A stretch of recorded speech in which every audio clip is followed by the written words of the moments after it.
موحیدین کبیری گفت حزب نهضت اسلامی به اصل خود برمیگردد. ادامه تظاهرات‌ها در آلمان به خاطر رهایی عبدالله شمس‌الدین از زندان. آغاز آماده سازی زمینه برای بازداشت صابر ولیف در تاجیکستان. تاجیکستان خواستار ایجاد کمربند امنیتی شد.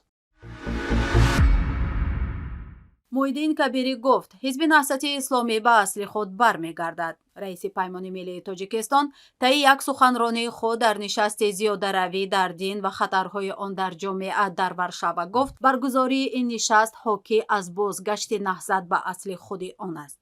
این نشست با ابتکار بخش حزب نهضت اسلامی تاجیکستان در لهستان برگزار شد. هدف از آن پیشگیری از گرایش جوانان به گروه‌های تندروی دینی گفته می شود. موحیدین کبیری رئیس پیمان ملی تاجیکستان در این نشست با بیانیه اینکه نهضت به اصل خود برمیگردد افزود عامل اصلی تکفیر در تفکر دینی و در قرائت از دین است.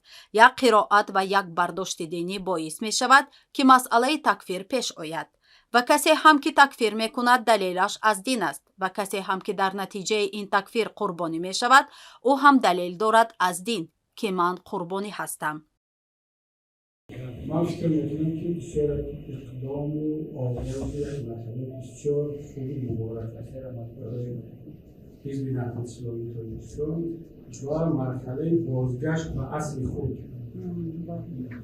نهضت اسلامی تاجیکستان آغاز کارش و دوران از همه پربرکت و پرنتیجه‌اش دورانی بود که دوران دعوت، تبلیغ، آگاهسازی، روشنگرایی دینی بود و با همین معروف شد، با همین قدرت پیدا کرد، با همین محبوبی عام و خاص شد و نتیجه بهترین هم گرفت. زمانی بود که نهضت اسلامی تاجیکستان با تقاضای زمان با اون شرایطی که پاشخوری اتحاد شوروی سالهای اول استقلالیت و بالای کشور ما تحمیل کرد و نهضت اسلامی تاجیکستان وارد مرحله سیاسی شدن شد و فعالیت‌های سیاسی کرد. از نهضت اسلامی تاجیکستان تبدیل شد به حزب نهضت اسلامی شوروی بعداً تاجیکستان و حالا این موضوع دیگر است که برد و باخت نهضت در چی بود؟ در وارد شدن به مرحله سیاسی یا ماندن در همون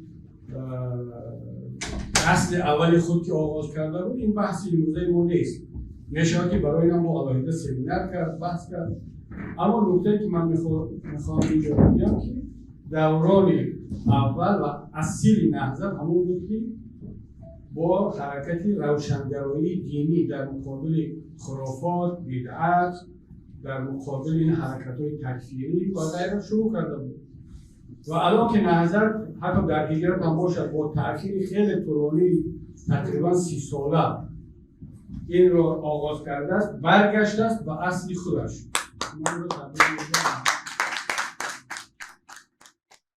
در این همایش که ده‌ها نفر شرکت داشتند دانشمند و کارشناس مسائل دینی اسلام‌الدین سعیدов نیز معروضه کرد. در آخرین نشست سخنرانی او به بحث هم کشیده شد.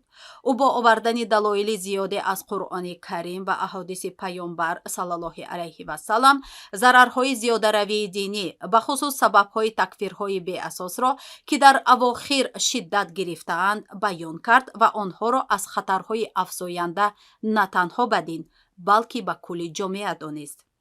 در حدیث‌های رسول خدا صلی الله علیه و سلم یعنی کتاب‌های حدیث که از رسول خدا صلی الله علیه و سلم به ما رسیده است، این همه کتاب‌ها سرشار از احادیثی هستند که ما را از این پدیده شوم و از این پدیده خطرزا و خطرناک برای جامعه ها باز می‌دارد، توصیه ها می‌کند و از در بسیاری از احادیث با تفصیل از نشانه های اونها، از صفات اون نفرانی که زیاده روی در دین دارند و این مشکلات رو برای جامعه ها با وجود میارند، در اون حدیث ها حتی صفات های اونها رو تک تک بیان کرده است که این صفات رو دارند و این مشکلات رو برای جامعه ها با وجود میارند.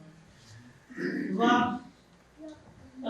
از جمله احادیثی که ما داریم مثلا ایاکم الغلو فی الدین، یعنی شما باید از زیاده روی در دین حتما دوری کنید.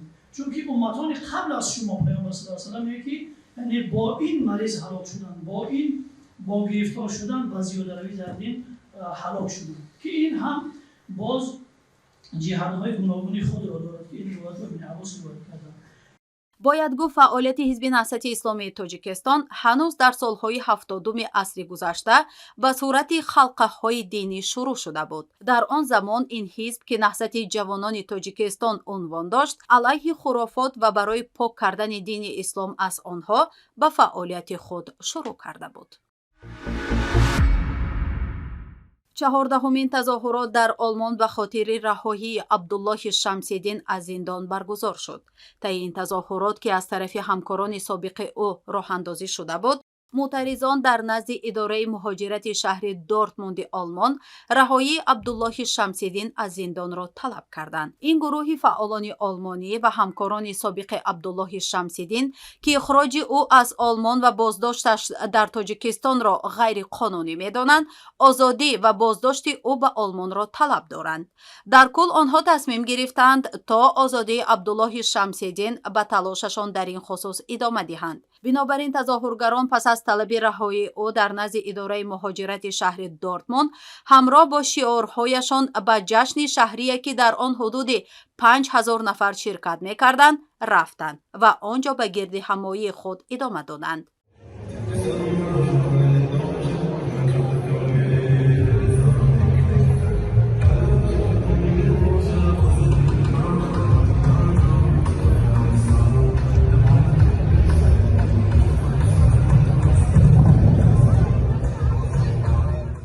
باید گفت عبدالله شمس‌الدین پسر شمس‌الدین سعید از مقامات ارشد حزب نهضت اسلامی تاجیکستان چند قبل از آلمان به تاجیکستان اخراج و برابر با رسیدنش به تاجیکستان از طرف مقامات امنیتی کشور بازداشت شد. طی چند روزه که عبدالله شمس‌الدین در بازداشتگاه بود، مقامات امنیتی و انتظامی تاجیکستان از افشای جای بازداشت او خودداری می‌کردند. اما پس از چند روز اخراجش، عبدالله شمس‌الدین از طریق تلفن به همسرش خبر داد که او در بازداشتگاهی کمیته دولتی امنیت ملی تاجیکستان است. اخیراً دادگاه ناحیه اسماعیل سامانی عبدالله شمس‌الدین را مطابق به قسم 1 ماده 307 کدکس جنایی گناهکار دانسته او را به 7 سال زندان محکوم کرد. پیوندانش میگویند مقامات تاجیکستان عبدالله شمس‌الدین را برای فعالیت سیاسی پدرش زندانی کردند. در شبکه‌های اجتماعی ثبت ویدیوی سخنرانی زنی پیدا شده است که ادعا می‌کند صابر ولیف، فعال سیاسی سابق تاجیک، او را تهدید به کشتن نموده با راه فریب شرکتش را صاحب شده است. این زن که خود را مسلمه عبدالله جانبه، همسر صاحب فقید شرکت خوشنود معرفی می‌نماید، در ضمن مراجعت به امام علی رحمان با فرزندانش آزاده رحمان و رستم امام علی میگوید صابر ولیف پس از عفو شدنش از طرف مقامات و بازگشتش به تاجیکستان شرکت شوهر او را به صورت غیر قانونی گرفته است. او در این ضمن با جنایتکار عنوان کردن صابر ولیف و همراهانش که از آنها نام برده نمی شود ادعا می نماید این گروه با ترتیب دادن حجت‌های قلبکی به خصوص صورت جلسه قلبکی شرکت صاحبکاری شوهر او را از خود کرده است. بنابراین مسلمه عبدالله جانبه به مقامات رده اولی کشور مراجعت کرده است که این زن را در رابطه با بازگردانیدن شرکتش کمک کنند. جبردیده پرونده جنایتی ولیف صابر و گروه جنایتی او می باشیم. من بنابر سبب ازبک زبان بودنم. متن را به زبان تاجیکی خونده و شما با امید کلان مراجعت نموده خواهش می نمایم که من را با اهل آیلم از دست جنایتکار ولیف صابر اسداللهویچ و گروه جنایتیش رهانید. به غیر از شما دیگر جای مراجعت نداریم. از این رو مجبور شدم به شما مراجعت کنم. مدت 3 سال سپری می شود که این گروه جنایتکاران با رهبری ولیف صابر با ترتیب دادن حجت‌های ساختکاری مال و اموال شخصی ما و شرکت‌هایمان را به طریق ریدری غصب کرده oilai man را پراکنده کرده است.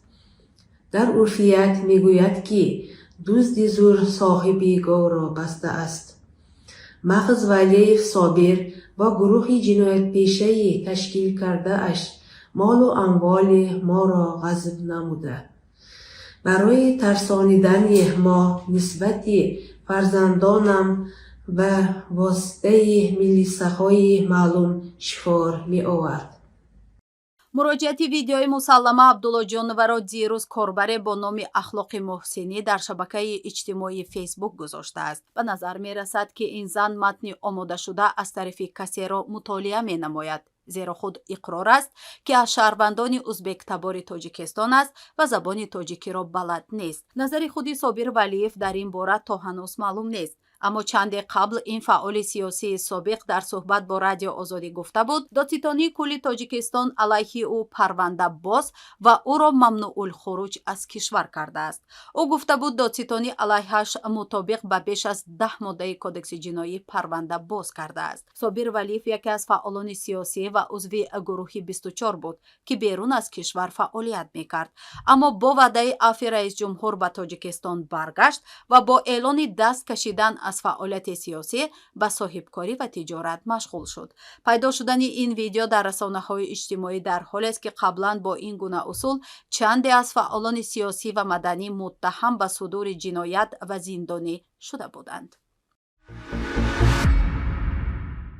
вазири умури хориҷии Тоҷикистон хостори таъсиси як неҳоди мустақил аз тарафи кишварҳои узви созмони ҳамкориҳои Шанхай шудааст. ҳадаф аз он мубориза бо қочоқи маводи мухаддир аз Афғонистон гуфта мешавад. ба иттилои Радио Озодӣ, Сироҷиддин Муҳриддин ин матлабро дар ҷаласаи шӯрои вазирони корҳои хориҷии созмони ҳамкории Шанхай матраҳ кардааст. ӯ ҳамчунин пешниҳод кардааст ки маркази неҳоди нав дар Душанбе бошад. вазири тоҷик аҳамияти ташаббуси барпо намудани камарбанди бехатариро дар атрофи Афғонистон низ зикр кардааст.